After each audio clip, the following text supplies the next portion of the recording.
Nakupenda malaika nami nifanyete kiza na mwendio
Та бүхэн сайн байцгаана уу?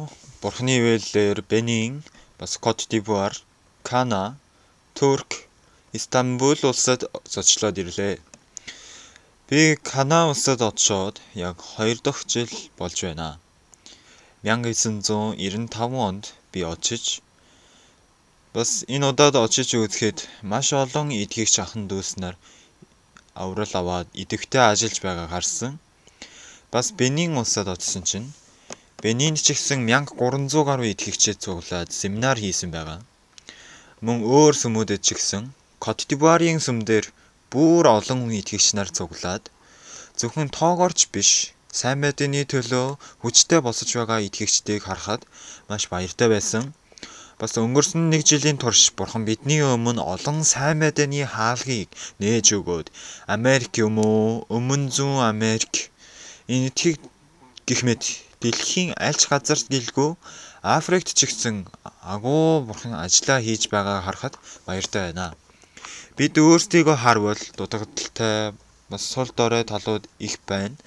Заримдаа ийм зүйлүүдийг яахаа мэдхэ байж санаа зовх үеч байдаг ч гэсэн өнгөрсөн цаг хугацааг бодож үзэхээр Бурхан үнэхээр бидний дотор ажиллаа хийгээд өчүүхэн биднэр шиг хүмүүсээр сайн мэдээ сонсож аврагдаж байгаа хүмүүсийг харахад баяртай байна.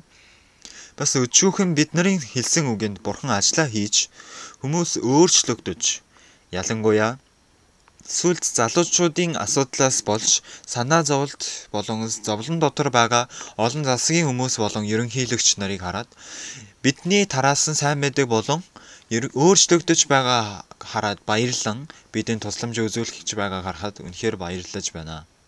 Би саяхан Солонгост буцаад ирсэн байгаа. Бас дөнгөж саяхан хормын ёслолоо дуусгаад та бүхний өмнө зогсож байна. Залбирч өгсөн хүмүүст нь баярлалаа. Бас энэ удаагийн аялалд ивэл хайрлсан бурханд илүү алдар магтал байх болтугай. 786 дугаар бичлэгийн мөрөглийн цаг боллоо. Энэ 7 хоногт дулаахан хаврын уур амьсгалыг мэдэрсэн гэж найдаж байна. Хаврын улирлын уур амьсгал шигэ эрэгч хүчтэй тав сайн мэдээний үйл ажиллагаач гэсэн одоо бидэнтэй хамт байна. Өнөөдөр үнэхээр олон сайн мэдээг тавханд дуулах болно. Тэгвэл эхний ээлжинд сүмийн гол мэдээг тавханд хүргэе.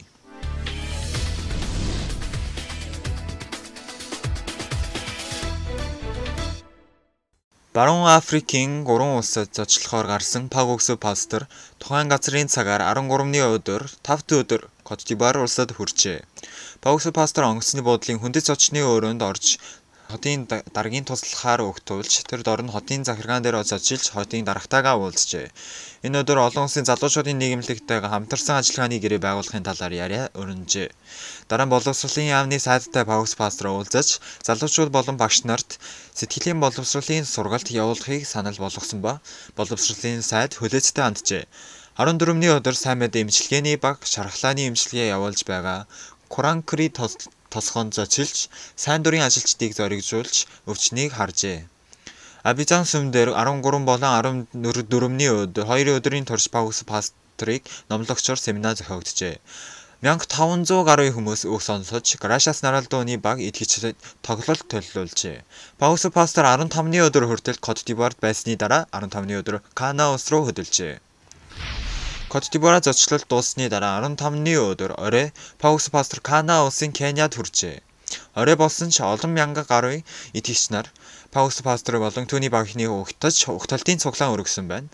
Энэ өдөр Паугс пастор Иохан номын 9-р бүлгээр Есүстэй уулзсан сохор хүний талаар ярин энэ сочлолтын талаар сэтгэгдэл болон гэрчлэл ярьжээ.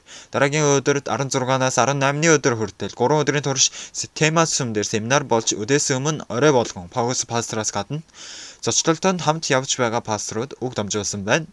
Паугс пастор 17-ны өдөр Акра хотод болох ахлах пасторуудын болон пасторуудын хуралд оролцсон 5 ахлах пастор 250 тентхийн пасторуудад сайн мэдээ дамжуулсан байна. Кана сүмээс энэ удаагийн ахлах пасторуудын хурал болон энтхийн пасторуудын хурал 8 сард болох үндэсний библийн семинарын бэлтгэх явц юмаа гэж хэлсэн байна. Сайн мэдээг сонссон ахлах пасторууд болон энтхийн пасторууд маань үргэлжлэн Кана сүмтэй харилцаатай байх болно гэж хэлжээ. Энэ удаагийн Африкийн 3 улсын зочлолтоор энэ жилдээ баруун Африкт болох бурхны үйл ажиллагаа найдвартай харцгаая. Dragon Nest-ийг аялал жуулчлалын компани ивент тэтгэж Хойнсу пастортай хамт явагдах Израилийн улсын ариун газарт явах аялал өнгөрсөн 7 өдрийн хөтөлбөртөөр явагдсан байна. Гадаад пасторуудтайгаа нийт 35 бүрэлдэхүүнтэйгээр эхний өдөр Иерусалимаас ахуулан Юудын чөлөөр болон сүнсэн тэнгисийн Библийн хуйлмал олдсон гэдэг хүмнаа нагуйд болон Энгеди хавцаал гэх мэт Библийн дээр гардаг удаг учиртай газруудаар явжжээ. Өчүүхэн над шиг хүн яаж хийгээд авралыг аваад бас Есүсийг явсан энэ газрыг би гიშгэх болсон гэж бодохоор маш баяртай байна. Үнэхээр ачааргалтай байна. Энэ ариун газрын аялал дээр Израиль сүмийн Зангжиан пастор замаа удирдан явсан ба аяллаа багийнхан тус газар бүрт холбоотой үгийг сонссон илүү үр өгөөжтэй цагийг өнгөрүүлжээ. Орой Хойнсу пастор Христэд итгэдэг хүнд байх ёстой сэтгэлийн байдлын тухай үг дамжуулсан байна. Израилийн ариун газрын аяллаар дамжуулан итгэгчид бүрд Библийн доторх газруудаар өөрийн биеэр очиж үзээд үгийг бодон тунгаах тийм сайхан цаг болжээ.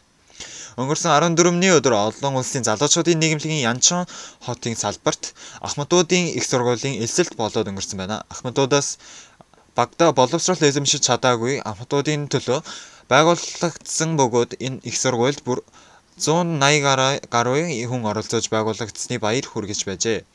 Элсэлтэн зориулан Янчон цуглааны хүүхдүүдийн цуглаанаас бүжиг бас урлагийн номерууд ингэж явагдсан байна. Үүний дараа гим 형태 улсын их хурлын гишүүн мэндчилгээний үг, дээрээс нь Янчон Ахмадуудын их сургуулийн их хомог захирлын мэндчилгээний үг явагдажээ. Энэ хомог захирал зовлон асуудлыг дийлж чаддаг нь зөвхөн Бурхны сэтгэл юм а. Бурхны сэтгэлийг хүлээж аваад аз жаргалтай Ахмадууд болохыг хүсэж байна гэж ерөөсөн байна. Манай үед бол аль дээр юм чин сурмаар байсан ч сурч чадахгүй дэ болоод уурандаа шатаж өгтөө байсан. Тиймээс одоо ч байсан англи хэлийг ч гэсэн нэг хувцас авахтаа гэсэн юм асууж авдаг болохоор сурч авахыг хүсэж байна. Одоо цаашид 6 сарын англи хэлний курс төгсөөд дараа нь компьютерийн чиглэл рүү сурна гэж одоохондоо бодож байгаа. Ер нь уурандаа л хийж байгаа л да. Сайн хийн гэж чадхаа мэдэхгүй ч гэсэн хичээх болно. Янчон Ахмадуудын их сургууль нь дууны анги болон компьютерийн анги, солонгос хэлний анги, эрүүл мэндийн анги гэх мэт Ахмадуудын төвшөнд тааруулсан ангиудаар ханган явуулах болно. Өнгөрсөн 15-наас 17-ны өдөр хүртэл сайн мэдээ Кымчон хотод Ким Сонгён пастрын өөрийн библийн семинар явуулжээ. Энэхүү семинар нь Бурхны үг рүү сэтгэлээр аялцгаая гэсэн нэртэйгээр зохиогдсон ба өнгөрсөн 5-ны өдөр сүм байгуулагдсны дараа анх хийгдэж байгаа үйл ажиллагаа учир илүү утга учиртай байлаа. Энэ семинарын төлөө 2015 онд гадаад руу илгээгдэх болсон пасторууд сүмийн ойролцоо байрладаг хятад итгэгч нартай уулзаж семинарт урилсан байна. Бас Кангнам сүмээс Янчон сүмээс Гвангмyon сүмийн найрал дууны баг оролцож өдөр бүр магтаалын дуу өргөжээ. Номлогчоор сайн мэдээ Малави улсын сүмээс ирсэн Ким Сонгён пастор Йохан номын 5 дугаар бүлгээс 38 жил өвчтөй байсан хүний талаар ярьсан байна. Энэ семинар дээр онцлон 10-аад хятад итгэгч нар сайн мэдээ сонссон ба үгийн цагийн дараа хуваарь ярилцах цагт 5 хүн авралыг авч баярын мэдээ хүргэсэн байна. Кымчон сүм одоо 3 сарын 5-нд байгуулагдсан байгаа. Байгуулагдаад 2-7 хоногтол анхны семинарыг хийх боллоо. Анхны семинараар Бурхан бас олон шин хүмүүсийг бидэнд илгээж өгсөн. Бас тэд нар аврал авсан. Бас итгэгч нар ч гэсэн хэсэг хугацаанд сүмд ирэхгүй байжгаад энэхүү үгийг сонсоод сэтгэлд өөрчлөлт гараад маш баярлж байгааг хараад миний сэтгэлч бас Бурхан үнэхээр найдвартай сэтгэлийг өгсөн. Паулус пастор энэ жилдээ 100 хүн аврагдах болно. Дараа жил дахиад 100 хүн аврагдаж 200 хүн аврагдана гэж хэлсэн. Тэр хэлсэн үгийн дагуу миний сэтгэл маш найдвартай байна. Ингэж авралыг хайрлана гэж бодсон чинь маш талархаж байна. Энэ семинарт оролцоод үнэхээр аз жаргалтай байна. Кымчон сүмийн итгэгчид энэ семинараас эхлэн Кымчон сүмд 200 хүн авралт хүргэн гэсэн Бурханы амлалт биелэгдэх болно гэж баярын сэтгэгдэл дамжуулсан байна.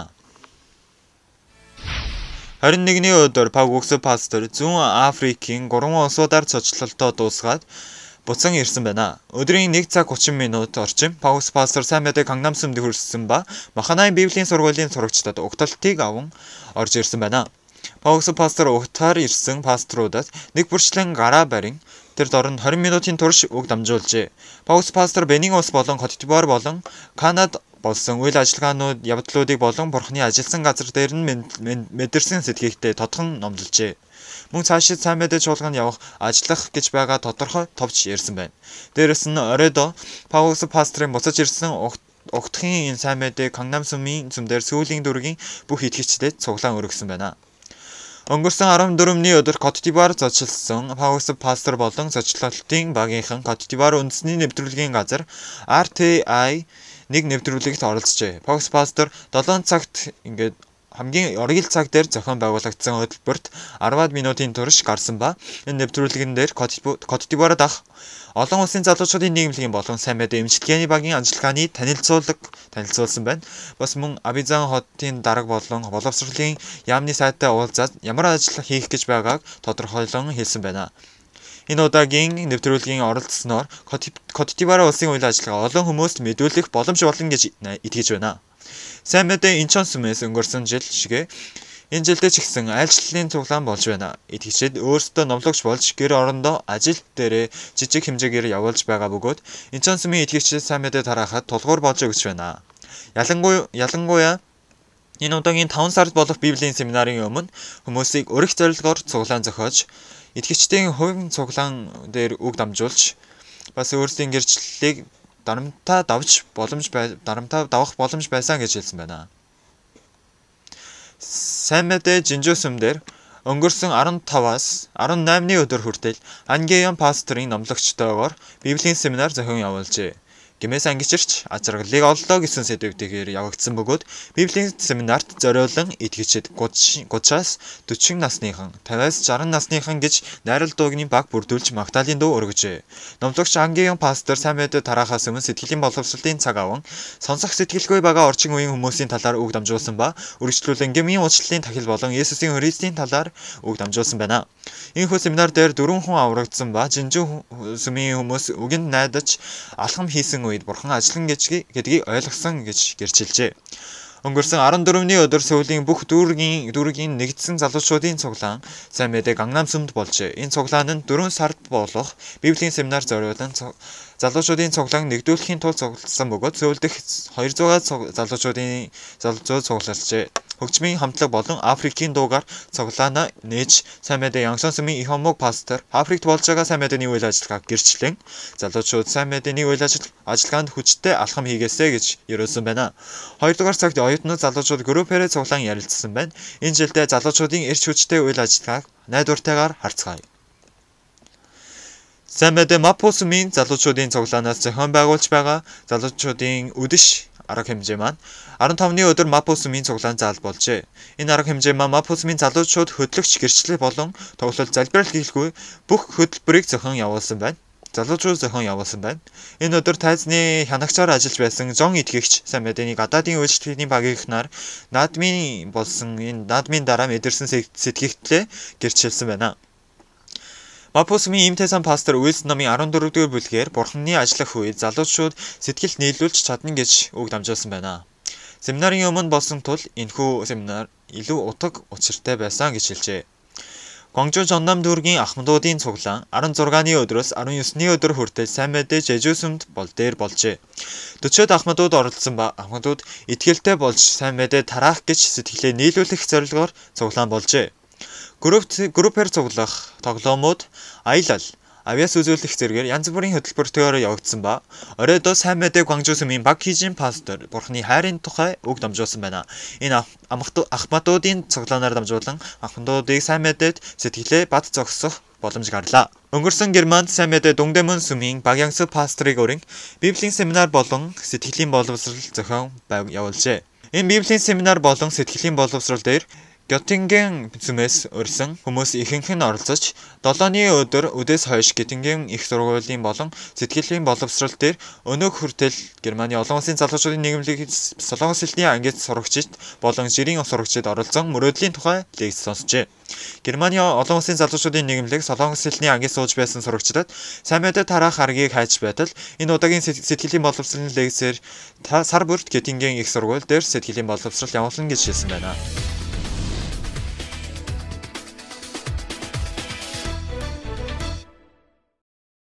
Энэ цаг дээр пасторын үгийг сонсох цаг байна. Иохан номын 2 дугаар бүлгийн 8 дугаар ишлэл байна. Одоо утгаад найрын ахлагчид аваачж өг гэсэн тэд аваачж өгөв. Би итгэлийн амьдралаар амьдрахдаа би бол Библийг жоохон мэднэ. Бас Есүсийн сэтгэлийг би мэднэ гэж боддог байсан. Гэхдээ заримдаа миний үнэхээр төсөөлж байгаагүй зүйлүүд тулгарч байсан. Төсөөлж байгаагүй санаа зовлт төсөөлж байгаагүй тийм асуудлууд тулгарч байгааг харахад Бурханд хичнээн талархтгаа үгээр илэрхийлхийн аргагүй байна. Иохан номын 2 дугаар бүлэг дээр хормын найр болсон байгаа. Энэ хормын найр нь дарс дуудсан байна. Тэгээд Есүс тэнд байсан. Есүс торхнуудад усаар дүүрэг гэж хэлсэн. Тэгээд утгаад найрын ахлагч аваач өг гэсэн. Хин ч харсан энэ бол боломжгүй зүйл. Найрны дарс дуудсан учраас тэрнээсээ болоод зовж байхад чинь ус утгаад өг гэсэн учраас ойлгохдохгүй зүйл байна тийм ээ. Гэхдээ бид нар Бурханд итгэх гэдэг нь юу вэ гэвэл Есүсийн үг маань миний сэтгэл таарж, миний бодол санаатай таарсан учраас баярлаж сайхан болдгийм биш. Зарим үедээ ерөөсөө ойлгохдохгүй, таарахгүй боловч тэр үед өөртөө итгэдэг хүмүүс бол энэ үгийг хүлээн авч чадахгүй, өөрсдийн бодлын дагуу урсан явдаг бөгөөд эсвэргээрээ бид өөртөө итгэхгүйгээр Есүст итгэдэг хүн өөрийн бодол санаа таарахгүй байсан ч гэсэн утгаад аваач өгдөг ийм ерөөлтэй амьдралаар амьдрах болно гэсэн үг. Эхэндээ Библийн утга учирыг сайн ойлгодоггүй байсан боловч Библийг унших тусмаа Бурханы үйл ажиллагаа өөр хаана нэгтээ байдгийн биш, үгэн дотор байдгийг харсан. Бурхан ихэн газар дэлхийг бүтээсэн байгаа. Тэгээ газарт гэрэл бий болог гэсэн чинь гэрэл бий болсон. Газар дэлхийн ялах ногоо үр тургамал ургуулга гэсэн чинь ёсоор нь болжээ гэд олон удаа гарч байгаа. Тэгээд Бурхан тэнгэр газар олон сайхан зүйлүүдийг бүтээж бас ялах ногоо төрөл төрлөөр нь үр жимсийг ургуулсан байгаа. Тэгээд бидний сэтгэл ч гэсэн яаж үр жимс ургах вэ гэвэл хэлсэн ёсоор нь болжээ. Утгаад өг гэсэн үед тэд найранд шууд утгаад өгсөн. Тэр үед Бурханы үйл ажиллагаа болж чадсан. Лазар өгсөн үед хадыг зайлуул гэсэн байгаа. Хүн төрөлхтний бодол санаанд олон зүйл төрөх болно. Энд чинь өгсөн штэ, өөхөө 4 хонож байна. Одоо бүр муухай үнээр үнэртсэн байгаа, ялзарсан. Тэгэд өөртөө итгэж байгаа хүмүүс бүгдээрээ тэгэж бодож эзний үгийг хүлээж авахыг татгалздаг. Гэхдээ үнэхээр өөртөө итгэдэггүй, Бурханы үгэнд итгэдэг хүмүүс энэ Библийн үгийг өөрийн бодол санаад таарч байгаа учраас хүлээж авдаг юм биш, өөрийн бодол санаад таарахгүй байсан ч гэсэн энэ үгийг хүлээж авдаг юм аа. Бид нар энэ удаад Бурханы өмнө энэхүү ажлыг явуулан бас хичнээн Бурханы өмнө талархснаа үгээр хэлхийн аргагүй байгаа. Бенин улсын ерөнхийлөгчтэй би уулзаад ирсэн. Ерөнхийлөгчтэй уулзсандаа баяртай байгаа юм биш. Ерөнхийлөгчийн сэтгэл дотор Бурхан үнэхээр амьдарч бүх тал дээр Бурханыг үнэхээр эмээж. Би зоогийн үеэр би нэг iPad аваад ир гэж хэлж агаад миний iPad бол англи хэлний Библи, солонгос Библи хоёул зэрэг дэлгэж агаад уншиж өгсөн байгаа. Үс намын 13-ийн 22 дугаар ишлэл. Бүх хүслийг минь биелүүлэх миний зүрх сэтгэлийг дагуу хүн Исигийн хүү Давидыг би оллоо гэсэн байгаа. Тэгээд би үг дамжуулсан байгаа. Давид яаж Бурханд ингэж Бурханы хүн болж чадсан бэ? Ийм зүйлийн талаар ярьсан. Израилийн ард түмэн Канаануудад орж ирсний дараа Египт 40 жил болсны дараа энэ Канаануудад орж ирсэн байгаа. Соломон Израилийн энэ ариун газрыг барихтаа 400 жил болсон. Тэгвэл Канаанд 400 жилийн турш юу болсон бэ? Ариун газрыг бариагүй байсан. Яг гэвэл Израилийн ард түмэн яг бүрэн нэгдээгүй байсан учраас юм аа. Тэгээд Бурхан нэгэн хааныг босгож Израилийг нэгдүүлэх ёстой байсан. Израилийн ард түмэн Канаануудад орж ирсэн боловч Канаан нутгийн хүмүүсийг хөөж гаргаж чадаагүй байсан. Тэнд Анакийн үндэстэн байсан, ач хүчтэй үндэстэн байсан учраас. Тиймээс хамгийн гол болох Иерусалимийн ариун газрыг байгуулах Давидыг хаан болох хүртэл Егүс гэдэг харь үндэстнүүд тэнд амьдарч байсан учраас. Тэгээд Давидыг хаан болсны дараа Егүс үндэстнийг хөөж гаргахаар ирсэн чинь та нар энд ирж чадахгүй. Ингээд доромжилж байсан. Яагаад гэвэл Егүсийн тэдний энэ хэрэм бол уулан дээр байдаг хэрэм байсан учраас. Тэгээд Давид ингэж хэн нэгэн Егүсийг бодлоно. Давидын Давидын дорд үздэг сохор юм уу доглоон хүнийг будал гэж хэлсэн. Тэгээд Бурханы хүчээр тэнд бүх харь үндэстнүүдийг будалсны дараа хөөж гаргаад Бурханы ариун газрыг байгуулах ажил дээр Бурханы ажлыг хийж байгаа Давидыг бүгд харж болно гэсэн үг. Ерөнхийлөгчд би энэ үгийг хэлж өгсөн. Бурхан Давидыг сонгосон учир нь Бурханы хүсэл Давидын хүсэл адилхан байсан учраас юм аа. Мэдээж бидний хинч Есүсийн сэтгэлтэй дагуу хүн гэж хаанч байхгүй. Есүс хадыг зайлуул гэсэн учраас энэ ялзраа муухай үнээр үнэрч байгаа штэ. Яагаад зайлуул гэж байгаа юм бэ? Есүс одоо утгаад аваач өг гэсэн үед яагаад аваач өгөх юм бэ? Одоо эн чинь ус штэ. Дарсыг аваач өгөх ёстой. Бид нарын сэтгэл бол Есүсээс шал ондоо сэтгэлтэй байгаа юм аа. Тиймээс бидний сэтгэлийг агуулж байвал хизээч бид нар эзнийг үйлчилж чадахгүй гэсэн үг. Тийм учраас бид нар эзэнд үйлчлэхийн тулд хамгийн түрүүнд хийх ёстой зүйл маань юу вэ гэвэл бид өөрсдийн бодлыг хайж Бид өөртөө итгэхгүй байх нь хамгийн чухал зүйл юм аа. Харин хүмүүс тэрийг сайн ойлгохгүйгээр өөрсдийн бодлыг таарч байвал дагаж, таарахгүй байвал дагахгүй байх тохиолдол маш олон байдаг юм аа. Би Библийг уншин Библиэлд Бурхны үйл ажиллагаа биелэгдсэн явдал хизээ байсан бэ гэвэл Бурхны үг орсон үед. Газар харанхуй, үнэхээр Бурхны харанхуй хоосон ямар шилбэр дүрсгүй байсан үед.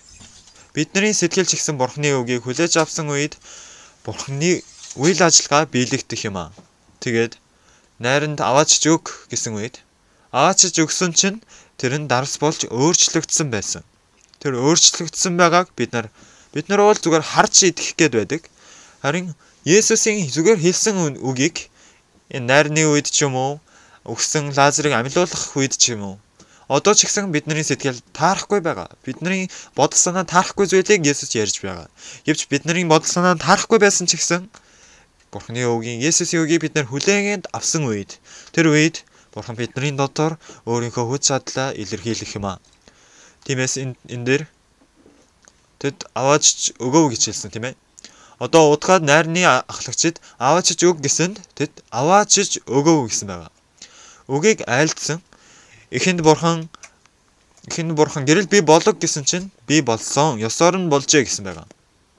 Газар дэлхий нялх ногоо үр дурмалыг ургуулах гэсэн үед тэр ёсоор нь болжээ гэсэн байгаа. Бидний дотор ч гэсэн тэр үгийг хүлээж аваад ёсоор нь биелэгдэх юм бол бидний дотор ч гэсэн Бурхны үг биелэгдэж биднийг төсөөлж байгаагүй Бурхны ивэл нэгүслийг бид нар амсах болно гэсэн үг. Бид өөр зүйлийг хийх ёстой юм бишээ. Гэрэл би болог гэсэн чинь ёсоор нь болжээ гэсэн шиг.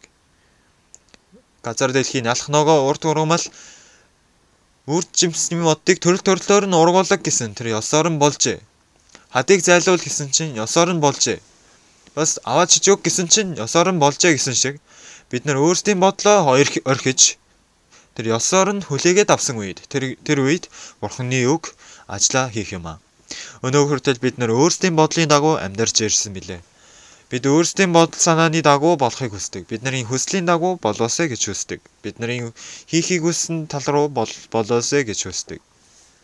Гэхдээ бид нар ёсоор нь болох нь юу вэ гэвэл Бурхан хэлсэн үгийн дагуу ёсоор нь болох ёстой. Тэр үед Бурханы хүч чадал бидний дотор хүчтэйгээр илэрхийлэгдэх болно. Баярлалаа.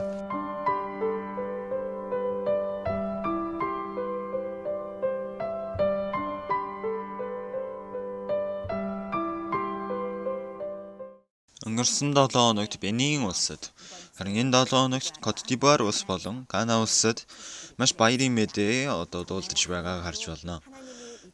Нэг хоног бүрт ингэж Бурхан ивэлээ хайрлаж байгаа нь Есүс бидэнтэй хамт байсан учраас юм аа.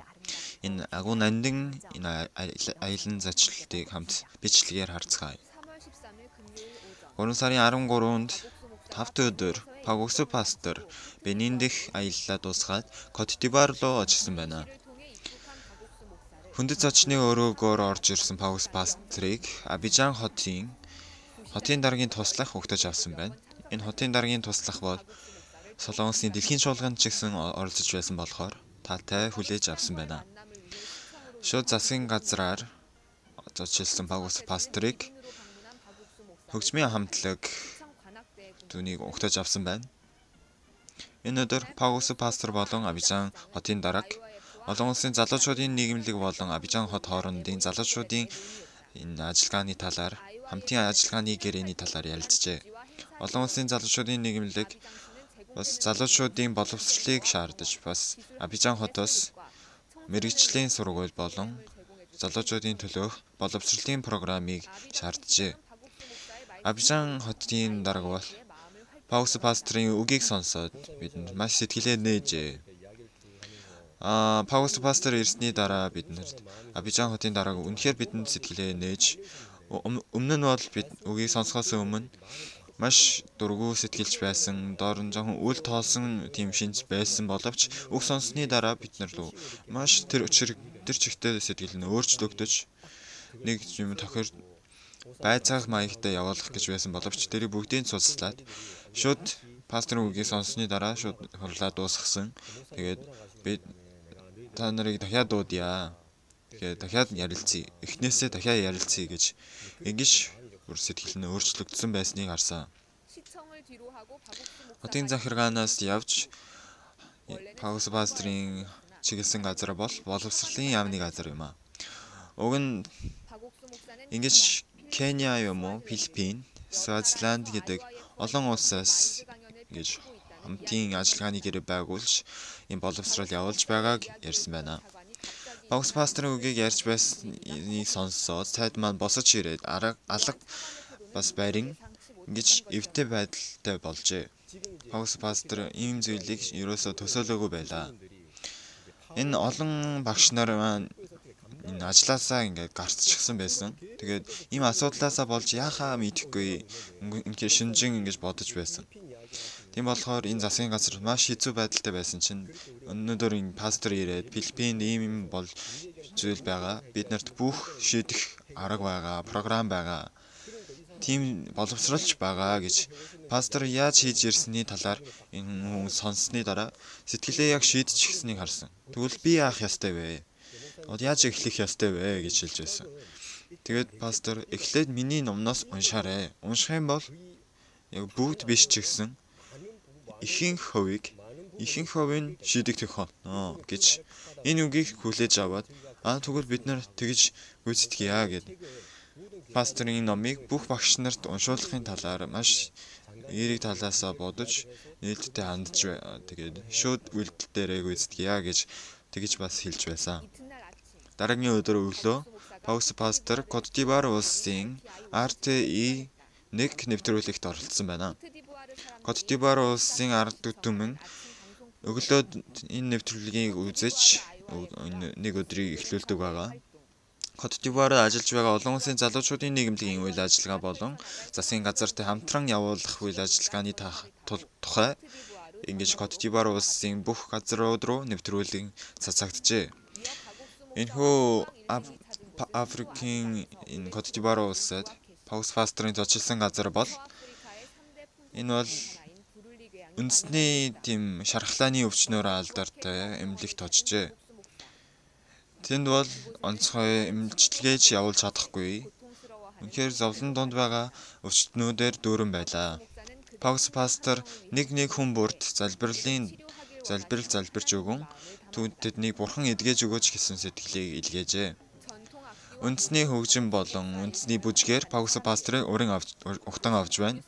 Энэ газар бол сайн мэдээ эмчилгээний багийнхан ингэж үйлчлэгээ явуулж байгаа газар юм аа. Энэ бүрлийн шархлааны өвчнийг энэ газарт эмчилгээний багийнхан эмчилж байгаа. Тийм учраас ч юм уу энэ Паус пастрын зочлолт бол энэ хүмүүст маш сайхан завшаан юм аа. Тийм учраас хотын тосгоны яг үндсэн угталтаар угтан авч байна. Паус пастор энэ бүх хүмүүс Бурхны нэгүслэр бүрлийн шархлааны өвчнөөс идэвхийг хүсэж байна гэсэн үг дамжуулжээ. Сайн мэдээ эмчилгээний багийнхан эмчилгээ үзүүлж байгаа энэ тосгонд бол 150 гаруй өвчнүүд энэ хэвтэж байлаа. Шархалж байгаа хүмүүст Паус пастор найдварын үгийг дамжуулжээ. Ямар ч найдваргүйгээр үхлийг л хүлээж байгаа хүмүүст энэ хүмүүс ч гэсэн сайн мэдээг дамжуулахыг хүсэж байгаа Бурхан энэ хүмүүс бас амь насыг бэлэглэн гэж итгэж байна.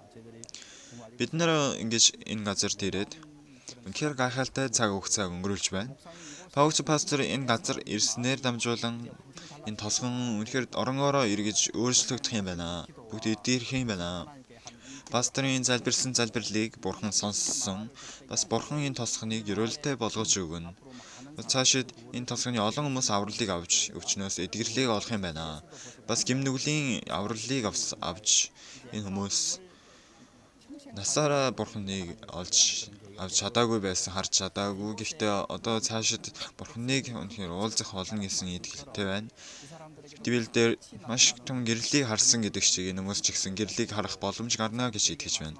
Пастор надад хэлэхдээ хон ахлагчаа бид нар хүмүүсийг өвчнөөс авраад тэдэнд сайн мэдээ тараацгаая.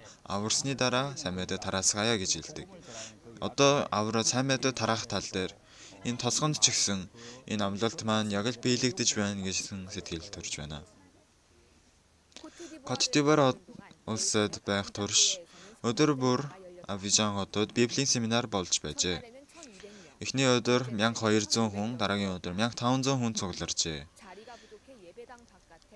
Заал нь суудлан дутсан болохоор гадаад том дэлгэц тавьж байгаа том зай гаргаж семинар хийсэн байна. Gracias Naraldooны чуулган бас дуудуулж хүмүүст нь ер нь сонсож байгаагүй классик тоглолт байхаас боловч хүмүүс маш таатай хүлээж авчээ.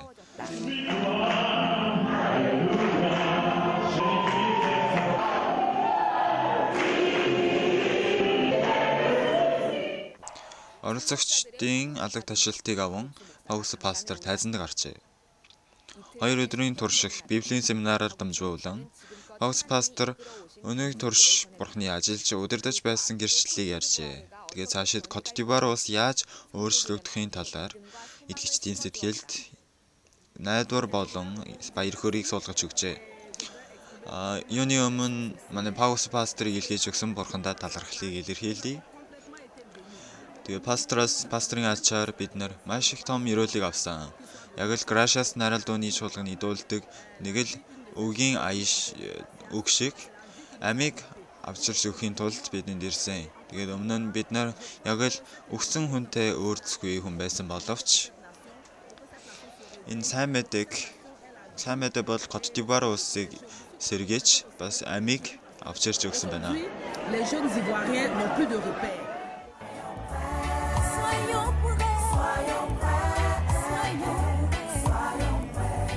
16-ны өдөр орой энэ 3 улсын баруун Африкийн зочлолтын сүүлийн улс болох Гана улсад Паус пастор хүрчээ. Орой болсон боловч бүр дээрээс нь бороо орж исэн боловч Гана улсын итгэгч нар энэ цэцгийн баглаатайгаар Паус пасторыг хүлээн авчээ. Энэ удаагийн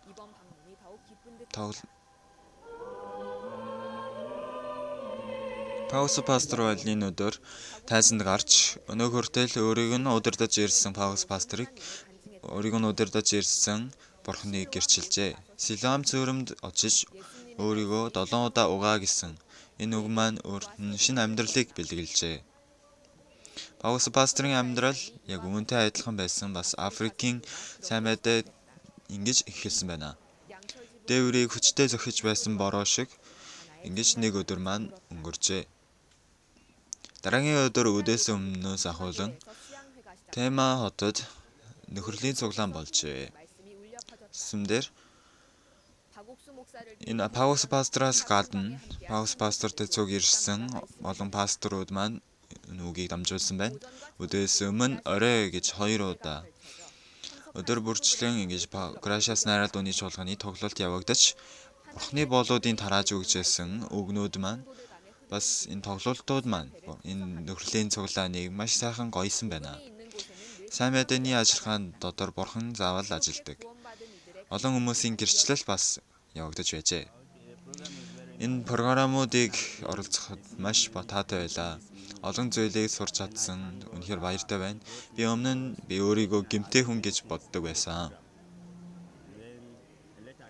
Гэвч одоо нөхөрлийн цуглаанд ирж цаашд би гэмтэй биш гэдгийг ойлгох болсон. Есүсийн үхэл миний амийг аварч гэм нүглийг бүгдийг уучлж өгсөн. Үнэхээр талархаж байна. Дараагаас энэ програм байвал заавал оролцоод үгийг сонсохыг хүсэж байна. Миний амьдралд Бурхан даатгаад Бурхан өөрийнхөө ажлыг хийхэд надаар дамжуулан ажилласаа гэж хүсэж байна. Бас Христийн талаар сайн мэдэхгүй байгаа хүмүүс ч гэсэн сайн мэдээ тараахыг хүсэж байна. Тэд нар юулаа аваад бас дахин төрч Бурханы өмнө хамт цуглаан өргөж бас Есүс хамт ирэх хүртэл Есүсийг дахин ирэх хүртэл хамт энэ цуглааныг оролцоод хаашаач авсан сайн мэдээг тараах болно. Энэ програм байх болгон бас 8 сард болох дэлхийн чуулган ч гэсэн олон иргэн тойрны хүмүүст хэлмээр байна. 17-ны өдөр Паус пастор Гана улсын тентхийн пасторуудтай уулзсан байна. Юуны өмнө болсон ахлах пасторуудыг хурал хийж 5 ахлах пастор оролцсон байна.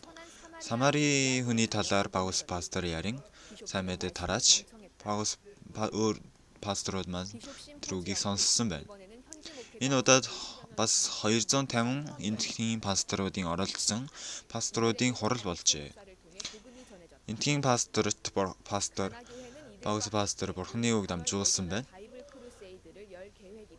Энэ удаагийн Акра хотод байрлах олон улсын хурлын газарт 250 гаруй шинэ пасторууд оролцож пастрын тарааж өгч байсан энэ сайн мэдээний энэ үгийг сонсоод бүгдээрээ сэтгэлээ нээж бүгдээрээ Солонгос зочлмоор байгааг харсан.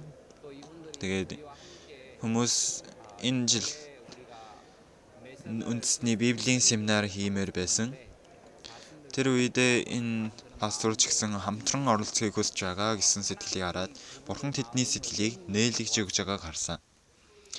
Гана улсад ч гэсэн залуучууд энэ төлөөх үйл ажиллагаа маань үргэлжилсэн. Гэвч харамсалтай нь ерөнхийлөгчтэй арай уулзаж чадаагүй боловч ерөнхийлөгчийн дүү болон дотоод хэргийн яамны сайдтай уулзсан байна. Тэдэнтэй бас бэлдсэн зүйл байсан билээ.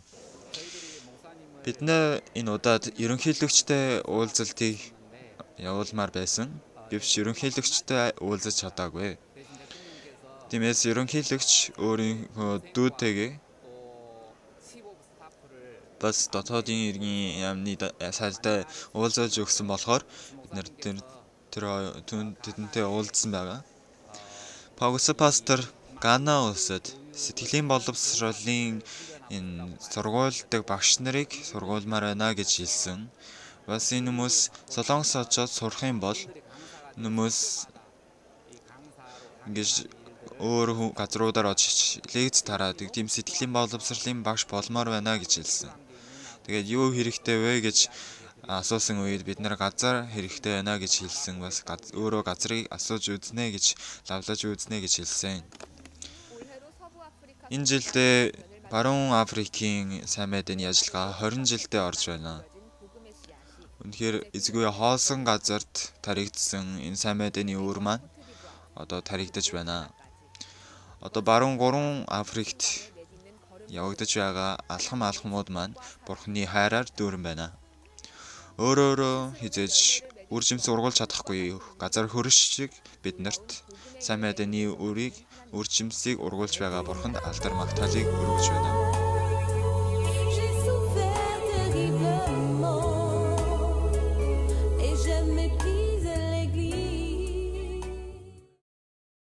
Мөрөөдлөө тэмүүлж чиглэж явж байгаа залуу наснаас илүү сайхан зүйл гэж байна гэж юу?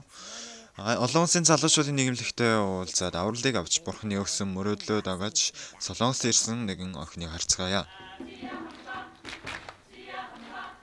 Олон улсын залуучуудын нийгэмлэгийн дэлхийн чуулганы сэтгэлийн боловсрол юм уу? Ер нь дэлхийн хаа сайгүй уулзаж болох олон улсын залуучуудын нийгэмлэгийн үйл ажиллагаанууд байна.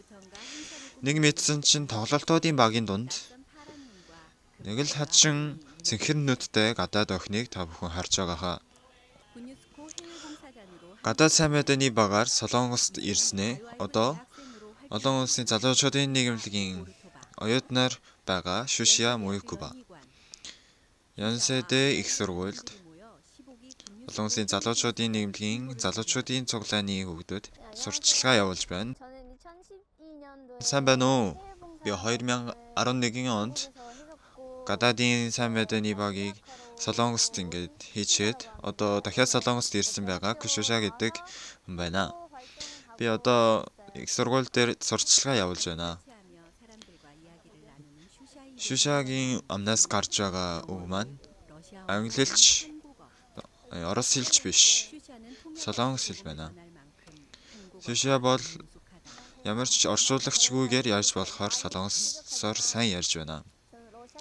Би арай дутагдaltaй гэхдээ би Оросд ингээд сайн энэ солонгос руу ингээд гадаадын сайн мэдээний багаар ирэхэд ч гэсэн ич охнараас их маш сурдсан бас Оросд очоод солонгос хэлний сургаалт явуулахад ч гэсэн их сурсан бас туслах багшаар бас Солонгосыг их сурсан. Мэдээж өөрийнх нь багийн хэл биш солонгос хэл болох солонгос хэлээр сайн мэдээ тараах амаргүй зүйл боловч энэс ч илүү хичээнгүйлэн сайн мэдээ тараана.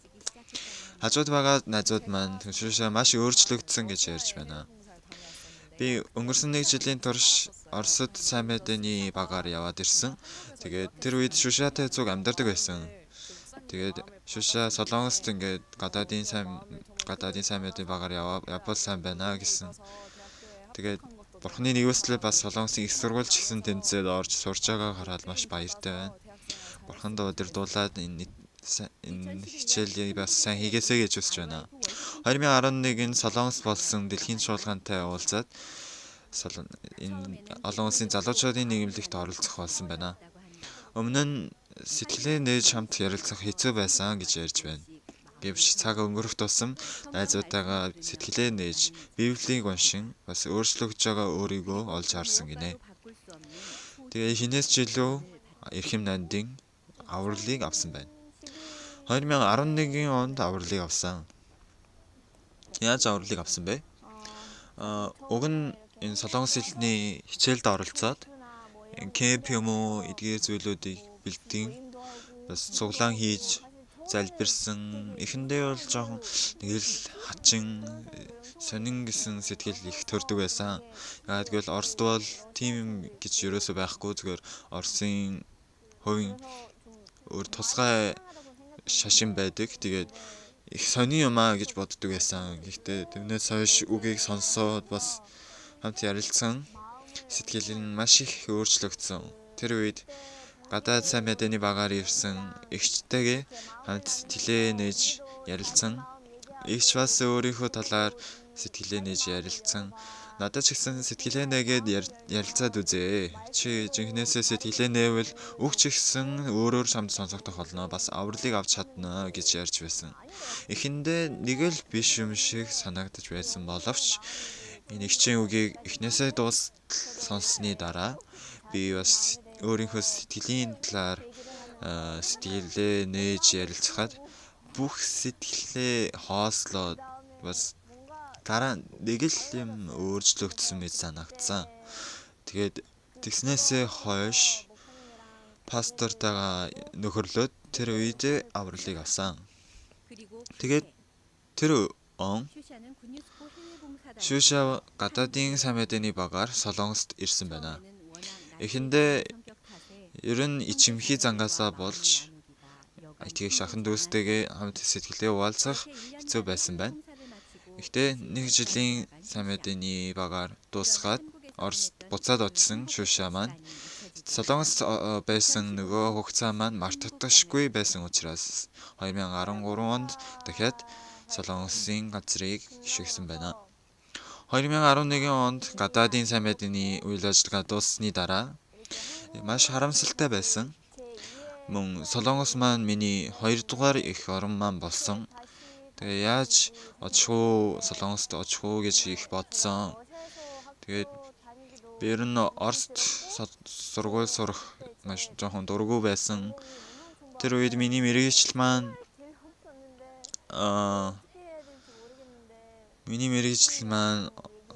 тийм багшийн тал руугаа байсан. Тэгээд эхэндээ пастороос асуусан үед үргэлжлүүлэн солонгос хэл сурвал сайн байна гэж хэлсэн. Тэгээд эцэг ихтэй бас асуусан чинь ээжтэйгээ үнэхээр их муудалсан, үнэхээр их зөрчилдсөн. Гэхдээ сүүлд нь эцэст нь би Солонгост сурахаар явах болсон. Одоо бол Солонгосын оюутан болж мөн олон улсын залуучуудын нийгэмлэгийн гишүүнээр сурч байна. Яг одоогоор Шүшаа Янгчан сүм дээр байрлаж байна. Бас Янгчан сүмийн залуучуудын цуглааны гишүүнээр бүх улс даяар орон даяар явагдаж байгаа тоглолтын дотор Африкийн дуугаар үйл ажиллагаа явуулж байгаа. Олон улсын залуучуудын нийгмийн Гангнам хотод Гангнам сүм дээр бас залуучуудын Африкийн дууг хүмүүс сонсуулахын тулд цуглааны өмнө бэлдэж байна. Эхлээд бүгдээрээ сэтгэлээ нийлүүлж, дууга аяа нийлүүлэхэд яг бодсны дагуу дуу маань бүрдэж өгөхгүй байна. Гэхдээ олон улсын залуучуудын нийгэмлэгийн нийтлэг сэтгэлгээг хүлээн аван сайхан дууг хийж чадахын тулд хамтдаа бэлдэж байна. Өнөөдөр олон улсын залуучуудын нийгэмлэгт Gangnam Center-т Сеулийн дүүргийн бүх нэгдмэл цуглаанд бэлдэж байна.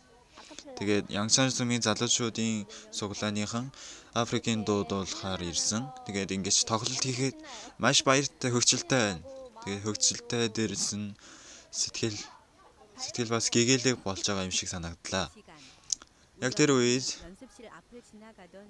хажуугаар нь өнгөрсөн Мун Ёнgjun пастор орж ирсэн байна. Бэлтгэл хийж байгаа хүмүүсийг хараад хүмүүст нь зоригжуулах үг дамжуулж байна. Зориг өгж байгаа тэр үгийг аваад Африкийн дууныхан дахиад битгэлээ балзаажээ. Ингэж идэвхтэйгээр үйл ажиллагаанд оролцож байгаа Шуша маань одоогоор Ёнсэдэ их сургуульд Солонгос хэл сурч байна. Шушагийн мөрөөдөл бол орчуулагч.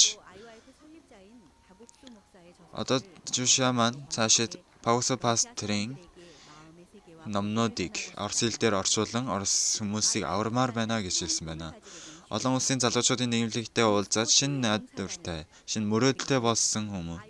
Энэ Шуша маань олон улсын залуучуудын нийгэмлэгийн гишүүнээр ажиллаж идэвхтэйгээр сайн байдлын төлөө алхаж байна. Би уг нь надад мөрөөдөл байгаагүй. Тэгээд энэ гадаадын сайн байдлын багийг дуусгаад Оросд буцаад очсон үед Бурхан надад үнэхээр сайхан гоё мөрөөдлийг бэлгэлсэн. Тэгээд би цаашид бас сургуульд очоод Солонгос хэлийг сурах болно. Тэгээд Солонгос сургуулаа төгсөөд үнэхээр агуу орчуулагч болохыг хүсэж байна. Үнэн дээр Оросд Паусо пастрын сайн орчуулагдсан ном байхгүй байсан. Тэгээд би бодоод байсан чинь Солонгос хэлний ингээ төгсөөд тэгээд орчуулагчаар Бурханд ашиглахдахыг хүсэж байна. Цаашид Солонгост болон Оросд Шушагаар дамжуулан ажиллах Бурханы ажиллагаа маань хэн найдвартай байна.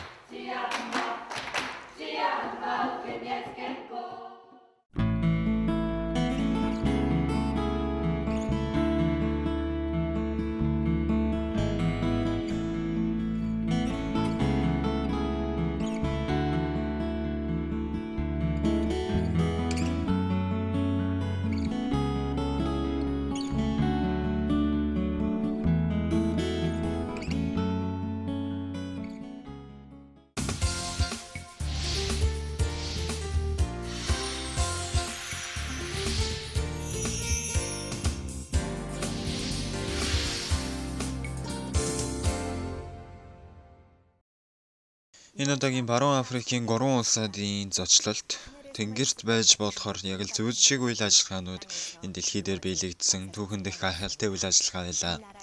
Нэг улс захиргааны ерөнхийлөгч сайн мэдээ тараагдаж бас улс даяар Бурханы агуу найдвар энэ хайр ихэлсэн байгаа. Энэ удаад 2 хүндэт зочин өрсөн байгаа. Ий Жунхан гэдэг сайн мэдээ чуулганы сурчлагын дарга болон Сун Жансон энэ сайн мэдээ эмчилгээний багийн даргаыг урьсан байна. Сайн байна уу? Би энэ хаяа ийм юм боддог. Нааман жанжин уйман өвчнөөс эдгэрэх үед тэр үед ямар байсан бол хаанд юу гэж хэлсэн бол бас төчмөлөөдөд юу гэж хэлсэн бол яалтчгүй Бурхны талаар хэлж чадахгүй байхын аргагүй байсан байх гэж найдаж байна. Бас тэдэнд бас сайн мэдээ тараагаад би ч гэсэн Бурханд үйлчлэе, би ч гэсэн Бурхан зүтэй гэж тийм үйл явдлууд болсон гэж итгэж байна. Яг л ийм юм бас та бүхэн ч гэсэн мэдэрсэн үү? Ий Жунхан гишүүнээс ярьж өгнө үү?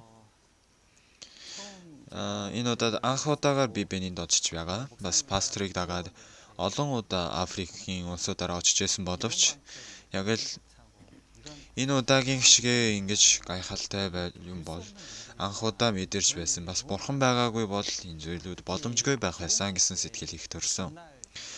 бас энэ үйл ажиллагааны үед яг өмнөх өдөр нь очиж үзсэн чинь яг тэр үед нь харсан чинь маш гайхсан. Туг зоогдсон, бас цэргүүд ийш явж байсан. Хэдэн мянган хүмүүс цуглараад баяр хүргэж бас бүх сайд нар цугларч энэ баяр хүргэж ерөнхийлөгч бууж ирээд үнэхээр сэтгэгийг догтлон явдал болж өнгөрсөн байгаа. Тэгээд энэ бол үнэхээр засгийн газраас явуулж байгаа үйл ажиллагаа юм байна. Тэгээд засгийн газраас бид нарыг төрж өгч байгаа юм байна.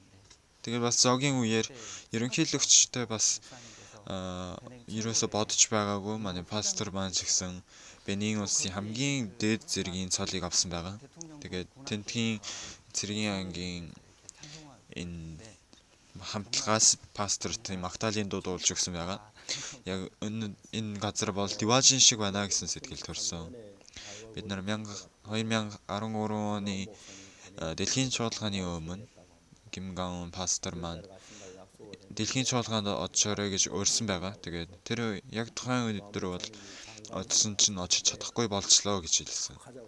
Тэгээд маш алтан энэ засгийн ажлаар завгүй болчлоо. Тэгээд ерөнхийлөгч хүн яагаад явахгүй вэ? Тэгээд завгүй болохоор явж чадахгүй. Би оронд нь очиё гэж харин тийм болоод ерөнхийлөгчийн хүн оронд нь ингээд оролцох болсон. Тэгээд Солонгост ирээд маш гайхсан байгаа. Тэгээд Бенин улсад дэлхийн чуулган хийхэд ерөнхийлөгчийн хүү энэ эхний өдөр үгийг тараагаад дууссаны дараа өдөөс хойш ерөнхийлөгчийн гүрэн ерөнхийлөгчтэй уулзсан байгаамаа.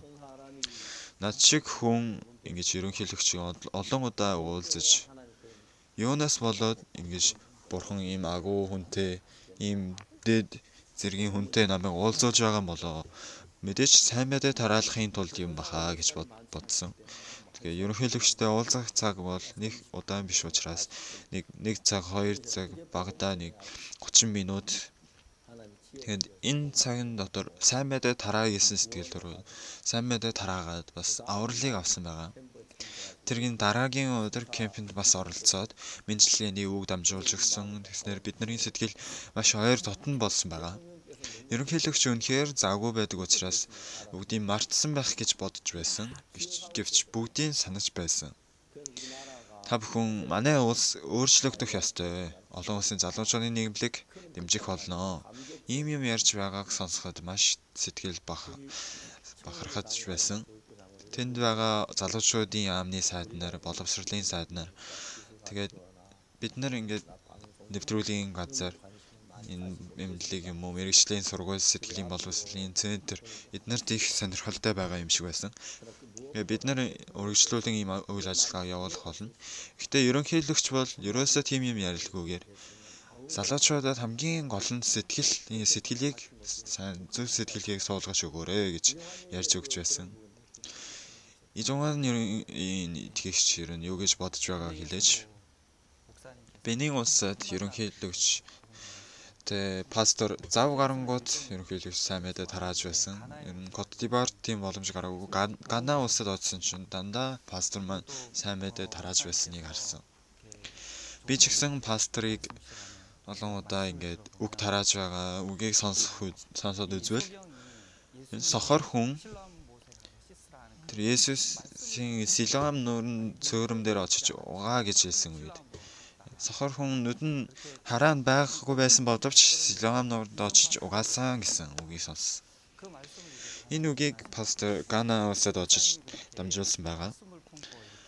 Пастор үнэхээр энэ үгийг тээж 53 жилийн турш амьдарсан юм байна. Энэ пасторын алхмыг бурхан удирдах өгч бас пастор цолыг авсны дараа энэ бичлэгийн мөрөглийг нэвтрүүлэхээр явж байсан чинь тэр үед шатаалт тахлын талаар үг дамжуулсан. Тэр үед бидний бүх юм шатаалчж бурхан ажиллаж чадна. Энд үнэхээр пасторын сэтгэл байна. Үнэхээр пасторт бурхан сайн мэдээ тараахаас өөр аргагүй сэтгэлийг бас тэхээсээр аргагүй замыг бүрдүүлж удирдах явж байна гэсэн сэтгэл төрсөн. Кот д'Ивуар улсаж гэсэн дотоод иргэн хэргийн сайдуудтай уулзсан ч гэсэн сайн мэдээ тараах боломжийг хайж дандаа сайн мэдээ тарааж байгааг харахад үнэхээр энэ удаагийн зочлолтод бурхан үнэхээр бид нэр ерөөж өгөхөөс өөр аргагүй байгаа нь бурхан сайн мэдээ тараахыг үнэхээр баярладаг учраас юм а гэсэн сэтгэл төрсөн. Би ч гэсэн ерөөсөө бодомж байгаагүй төсөөлж байгаагүй зүйл байсан. Ерөнхийлөгч үнэхээр завгүй байсан боловч хүндэт зочны өрөөнд ингээд угталтыг хийж байгаа угталтын яслал ч юм уу эсвэл энэ үйл ажиллагаа явуулахад хэлж байгаа нь үнэхээр итгэлийн юм ярьж байсан. Бас бурханы үгийг ярьж байгааг сонссон. Бас зоогийн үеэр ч гэсэн ерөнхийлөгч би iPad-аар би Библийг нээж аваад шууд хэлж өгсөн чинь тэр шууд цаас аваад ирээ гэд цаас аваад ир үзэг аваад иргээд хажууд нь бичээд би унтахаасаа өмнө уншиж үзмээр байна гэж хэлээд явсан. Үнэхээр талархууштай байсан. Ер нь юунаас ч илүүгээр хүн төрлөختөн юм бодсар муу, хорон муу ийм хүн төрлөختөн бол хорон муу хүмүүс байгаа. Эвч хүн төрлөختөн дотор ариун сүнс ирж хүний юмыг ярих биш. Бурхан бидэнтэй хамт байж. Бурхан бид нар өөрсдөө хийх биш. Бурхан бидний дотор амьдарч байгаа учраас хүмүүс өөрчлөгдөж тэгэхээр авралыг авч байгаа харахад талархууштай байгаа. Тэгээд цаашдаа бас бидэнд бурхан хайрлсан сэтгэлийн боловсролоор дамжуулан Бенин улсад, Африкийн улс, бүх дэлхийн улсуудаар ингэж сайн мэдээ тараагдана гэдэгт бат итгэж байна. Ижоан итгэж ялангуяа Африкт очоод ерөнхийлөгчтэй уулзсан хамгийн сэтгэл тодхон үйлдсэн үг маань ямар үг байсан бэ хэлээч. Би хүнээр дамжуулаад сонсоход Бенин ерөнхийлөгч маань 2015 он бол Бенин улсын итгэлийн жил болно. Бас нэгүслийн жил болно. Ингэж орчуулагч энэ хүнээр дамжуулаад сонссон байгаа. Энийг сонсоход үнэхээр энэ ерөнхийлөгч бурхны өмнө яг хэлж байгаа юм байна. Пастор хэлсэн шиг энэ ерөнхийлөгч засаг захирах ёстой бас энэ засгийн ажилд их завгүй байгаа. Гэхдээ бурхан түүний сэтгэл дотор байгаа учраас иймэрхүү зүйлийг хэлж чадж байгаа юм байна. Үнэхээр Бенин улс өөрчлөгдөх юм байна. Би Бенин улсад очоод ирсэн болохоор Бенин улсад олон сул талууд байна. Хэцүү байдлууд байгаа боловч манай Солонгос улсад ч гэсэн сайн мэдээ хүчтэй босож гарснаас хойш ингэж дэлхийд даяар алдартай юм хөгжингүй орн болсон байгаа. Яг л түн шигэ Бенин улс ч гэсэн ерөнхийлөгч бурханд үйлчлэх юм бол Африк дахь Солонгос улс болох юм байна гэсэн. Африкийн хамгийн сайхан улс болох юм байна гэсэн сэтгэл төрсөн. Тэгэл засгийн хүмүүс бас сайднаар ажиллаж байгаа боловч энэ хүмүүс бас ерөнхийлөгч шигээ бурханы сэтгэлийг авах юм бол тэд нар өөрсдөө ажиллаж хичээхснээс илүү бурхан тэдний төлөө ажиллаж өгөх юм бол гайхалтайгаар Канач байна уу, Кот д'Ивуар ч байна уу, Истанбул ч байна уу ингэж өөрчлөгдөж чадах юм байна гэсэн сэтгэл төрлөө. Ерөнхийлөгч маань сайн мэдээ сонсоод ухаарсны дараа сэтгэлдээ сайн мэдээ хүлээж авсныг хараас баяртай байсан. Та эмчилгээний баг зүг явсан тийм ээ. Эмчилгээний багийн талаар хэлээч. Энэ удаад Бенин болон Кот д'Ивуар улсад сайн дурын эмчилгээний багийн үйл ажиллагаа явуулсан. Бид нэр 3-7 хоногийн өмнө энэ мэдээг дуулж бид нар бэлдсэн байгаа. Уг нь Африк руу бид нар явахдаа 3 сар орчим бэлтгэл бод хийдэг байгаа. Гэтэ 3-7 хоногийн турш бэлнэ гэхээр арай бэлтгэл дутж байсан жоохон хэцүү байдлууд очих болсон. Бидний хийсэн зүйл бол ер нь дутагдaltaй хийсэн юм байгаагүй. Гэтэ Бенинд хийсэн бурхны үйл ажиллагаа бол хизээнээс харьцуулахшгүйгээр гайхалтай байсан. Бас ялангуяа бидний сайн дурын эмчилгээний багт ер нь санаа зовж байсан зүйл маань энэ төр зүрийн эмчилгээний үйл ажиллагаа ихэр хүмүүст дэмжлэг өгч чадах болоо. Тэдэнд амийг өгөх, амь насыг хайрлах энэ үзүүлэлтүүдийг бид түрүүн агуулж байсан. Тэдний донд хамгийн ингээд өгөөжтэй зүйл маань эмчилгээний үйл ажиллагаа явуулахаас өмнө эмнэлэг байгуулах ажиллагаа байсан. Тэгээ пасторын энэ үйл хэлсэн зүйл шигээ ингэж эмнэлэг барих ажиллагаа бас ингэж хурдтайгаар явагдаж байгааг хараад 2010 онд 15 онд бурхан хүчтэйгээр ажиллах нэг жил он болно гэдэгт итгэлж байна. Ингээд засгийн газрын хүмүүс бас эмнэлэг барья гэж их ярьж байсан. Эмнэлэг барихад нэг хэдэн янган цаасаар барьдгийн биш. Бас газар аваад тэгээд барилга барихад нэг амархан гэж хэлэхээргүй. Гэхдээ ерөнхийлөгч бидэнд газрыг өгч бас бидэнд маш идэвхтэй нээлттэй ингэж дэмжлэг үзүүлж байгаа. Бас эмчилгээний багийнхны дунд бас Африкт очоод ажлыг хийсэн хүмүүс олон байсан. Ялангуяа Хуанхужон ахлагчид энэ бүрэлдэхүүн шархлааны энэ үндэсний өвчин бас эдгэх бас боломжтой эмчилгээ ингээд судлаад гаргаж ирсэн байгаа. Энэ эмчилгээ маань яг дэмжлэг үзүүлж байгаа нь үнэн боловч яг тус хүн дээр нь туршиж үзээд яг баталгаатайгаар гаргаж судалгаа хийхийн тулд Бенин улстай ингээд хамтын үйл ажиллагааны гэрээ байгуулсан байгаа. Тэгээд энэ маань бүтэмжтэй амжилттай болох юм бол Африкийн хүмүүст инээмсэглэлийг бэлгэлж болох тийм сайхан боломж бас сайн байдаг тараах сайхан боломж болно гэж итгэж байна. Яг байдал дээр тэд нартай тулаад ярилцахад ямар юм мэдэрсэн бэ? Би Кот д'Ивуард очоод 3 жилдээ ингэж бүрүүлээ шархлааны өвчин эдгэж ажилд оролцож байна. Энэ удаад Хуанхужон арлагчтай цуг ингэж эмчилгээ хийхэд энэ маш итгэмээргүй байсан. Ер нь ийм өвчин байдаг гэдэгт итгэж чадахгүй байсан. Энэ өвчнийг хараад маш өрөвдөлтэй сэтгэлж төрж байсан. Ер нь хүүхдүүдэд өрөвдөлтэй сэтгэл их төрж байсан. Хүмүүс энэ өвчнийг эдгэхээр ирэх үед ер нь энэ өвчнийг эдгэж чадах болов гэсэн сэтгэл их төрж байсан.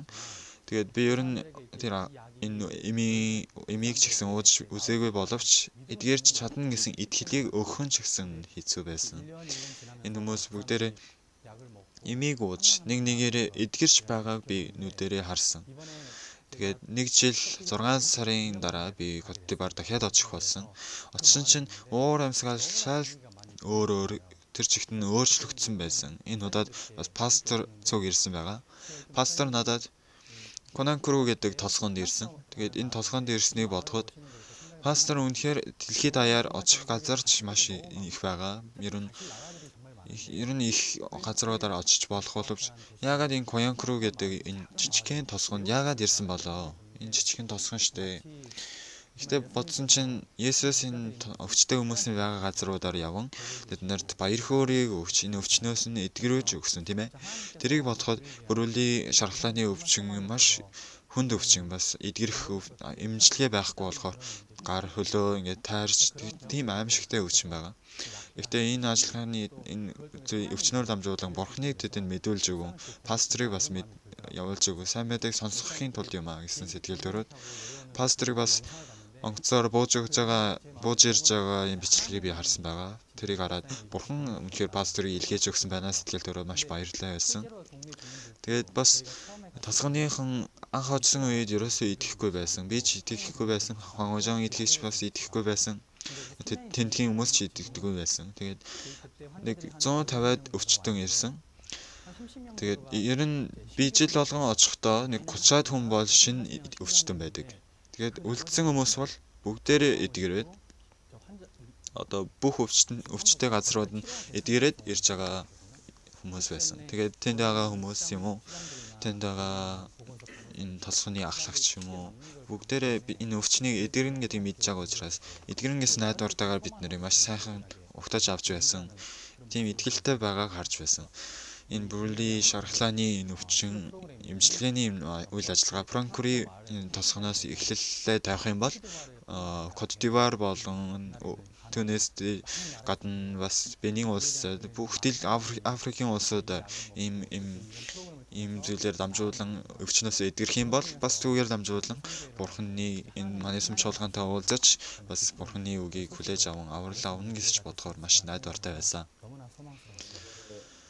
Энэ удаад Бенин улсад бид нэр яг туршилт хийхийн тулд бид нар Бенин улсын эмчилгээний анагаахын талтай ингээд хамтын үйл ажиллагааны ингэрээ байгуулад ингэж бурхан сайхан имийг өгсөн гэж бодоход үнэхээр баяртай байна. Цаашдаа бас Африкт яаж үйл ажиллагаа явуулвал дээр вэ гэж хамтдаа ярилццгаая. Би Буаке тэр толгоонд очих үед тэр толгоныхон бүрлий гэдгийг илэрхийлэхийн тулд шатаад бүгд шатчихсан энэ хугацаар шатсан батарей эднэрийг биднэрт авчиж ирэн харуулж өгч байгааг харсан. Ерөөсөө хэрэгцээгүй болсон байгаа. Буаке өөрсдийнхөө амьдралыг ямар ч хэрэгцээгүй болгожээ гэдгийг илэрхийлж байгаа юм шиг надад санагдсан. Тэгээ би ч гэсэн ерөөсөө хэрэгцээгүй болсон гэм нүглээр бузардсан байгаа.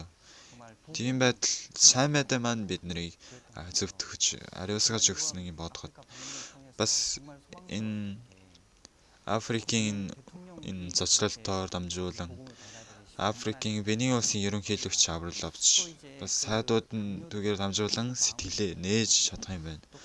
Бас Кот д'Ивуарт байгаа одоо хотын даргаар дамжуулан сайдууд маань бүгдээрээ номыг уншаад бүгд мэдэж байсан. Бас ерөнхийлөгчийн нарийн бичгээр байгаа тийм хүмүүс номыг уншаад бас сайн мэдээг ойлгох юм бол энэ Гана улс маань бас Африкийн бүх орнууд маань өнөө хүртэл олон өвчнүүд юм уу үндэсний юм хагцлаасаа болж бүгд бутарч ингээд хагарсан байгаа ийм зүйлүүд маань сайн мэдээгээр нэгдмэл болохыг хүсэж байгаа юм байна. Сайн мэдээ маань энэ газарт хүчтэй тараагдах юм байна. Бенинд байсан тэр пасторын эзэгтэй маань 13 оны өмнө тараасан тэр сайн мэдээний үр маань одоо таригдж байгаа юм байна. Тариа хураах цаг нь болсон юм байна гэсэн сэтгэл төрсөн.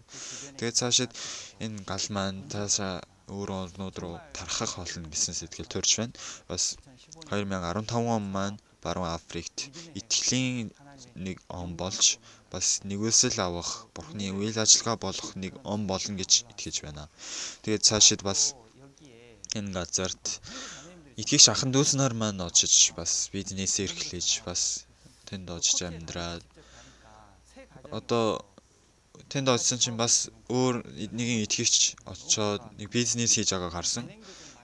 Тэгээд маш сайхан байсан. Бенин ч гэсэн итгэгч нараа очоод тэнд очоод сайн мэдээ тараагаад бас сайн мэдээний аяллаар ойрхон газруудаар явж байгаа хүмүүс.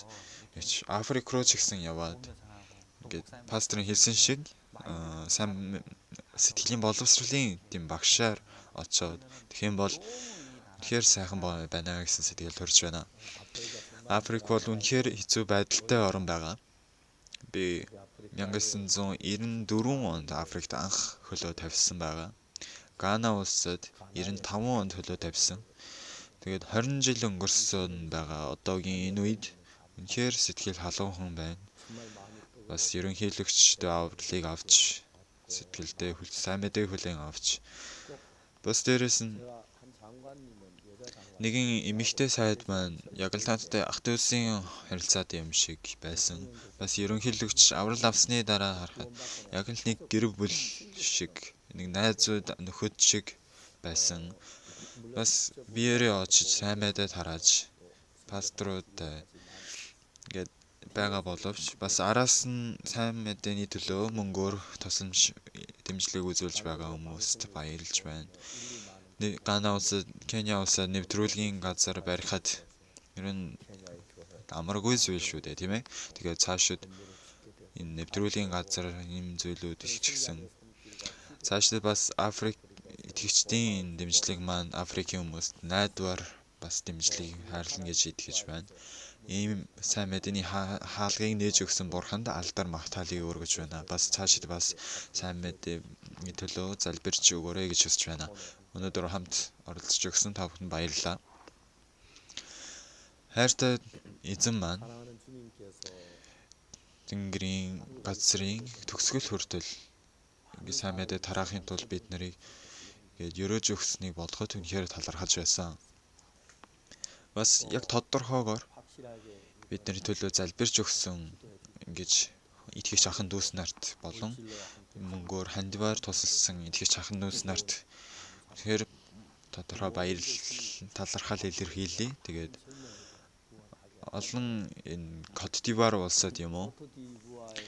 И жондо пастор энэ цуглааны заал үнэхээр жижигдээд 700 800 хүн орж байгаа учраас маш жижигхэн байгаа өөр газарт дэлгэц тавьж агаад хийж байгаа. Бас тоогоод ч гэсэн 2 удаагаа цуглаан өргөж байгаа гэж хэлж байна. Түүнээс гадна олон сүмүүд байгаа. Кот д'Ивуар юм уу, Кenya юм уу, Бенин улс, ийм улсууд, бас Гана улс үнэхээр олон хүмүүс авралыг авч үйл ажиллагаа явуулж байгаа. Тэд нар бас гадаадын сайн мэдээ түгээгч болж цаашаа улсууд руу явна гэж бодохоор маш баяртай байна. Бидний тарьсан энэ үр ургамал маань бүх дэлхийд даяар ургаж тархитаж байна. Тэгээ Гонён эзэгтэй маань сайн мэдээ тараасан шиг бид нар ч гэсэн тэр эзэгтэй шиг амнасаа өргөөгүй ч гэсэн залбирлаар эсвэл мөнгөөр бүх зүйл маань нийлж Бурхны ажлыг биелүүлж байгаа бодоход үнэхээр талархаж байна. Бурхан Африкийг өрөөгөөрэй гэж хүсэж байна. Тэгвэл дараагийн цагт уулзъя. Та бүхэн баярлалаа. 안녕히 계십시오. 감사합니다.